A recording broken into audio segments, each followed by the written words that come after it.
Et donc, nous allons pouvoir, je vais maintenant passer et vous donner quelques mots, vous dire quelques mots, pardon, concernant l'exercice actuel.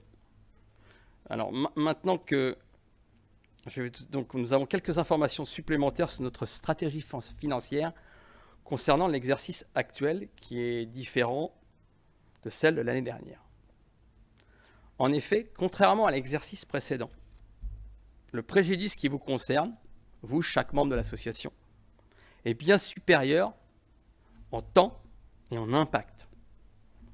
Il est donc nécessaire de prendre en compte ce préjudice sous forme de remboursement ou d'avoir à partir d'une méthodologie que nous allons vous expliquer. Nous partons du principe que chaque adhérent doit bénéficier de la juste mesure de son préjudice subi, en fonction d'une situation évolutive, en fonction des mois, des semaines et aussi des catégories.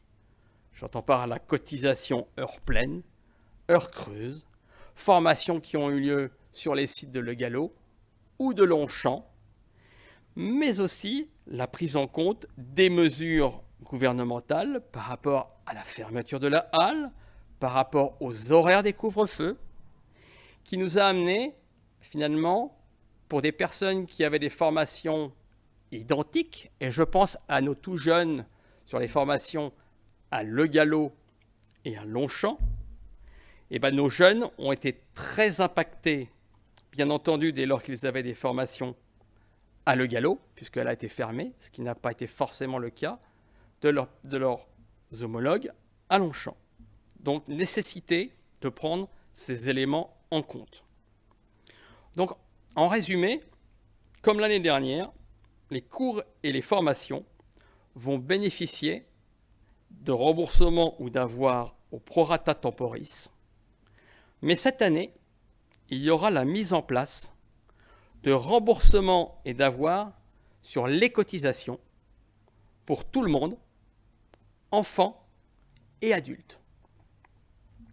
Alors bien entendu, de quelles ressources le club bénéficie-t-il pour pouvoir mener à bien cette stratégie de remboursement ou d'avoir, sans remettre en cause, bien entendu, l'avenir du club? Alors sur cet exercice, bien entendu, nous avons encaissé la totalité des cotisations en début d'exercice, en septembre dernier, car nous étions, je vous le rappelle, sortis du premier confinement et nous n'étions pas encore rentrés dans le suivant. Autre élément, le taux de fidélisation est très élevé et on vous en remercie. Il n'y a pas d'impact de baisse d'effectifs et c'est important.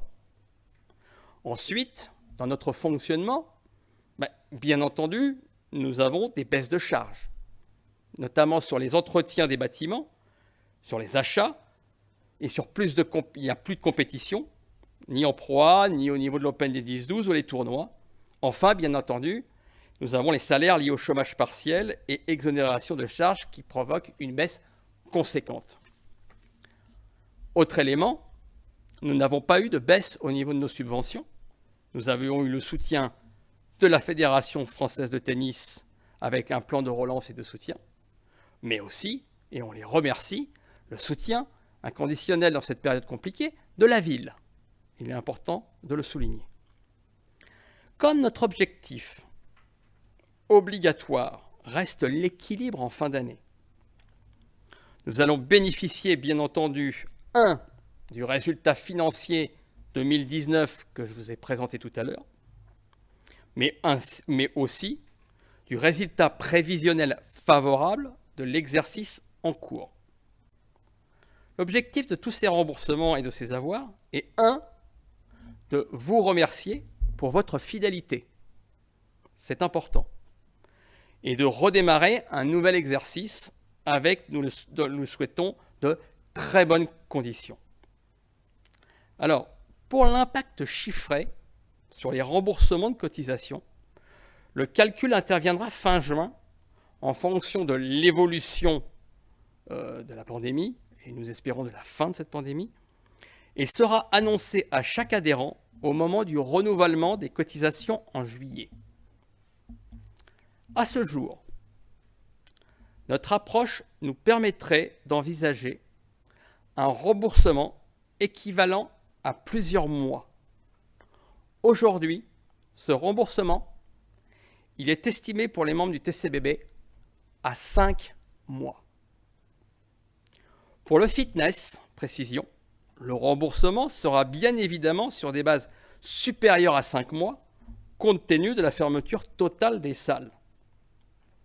Enfin, je le rappelle, il y aura un remboursement des formations au prorata temporis. Voilà toutes les informations que je pouvais vous présenter dans le cadre de l'exercice actuel, élément exceptionnel, puisque normalement, nous devrions attendre le début de l'année prochaine pour vous présenter les éléments, mais nous avons souhaité vous donner ces informations aujourd'hui. Je vous remercie pour votre attention et je passe la parole à notre présidente.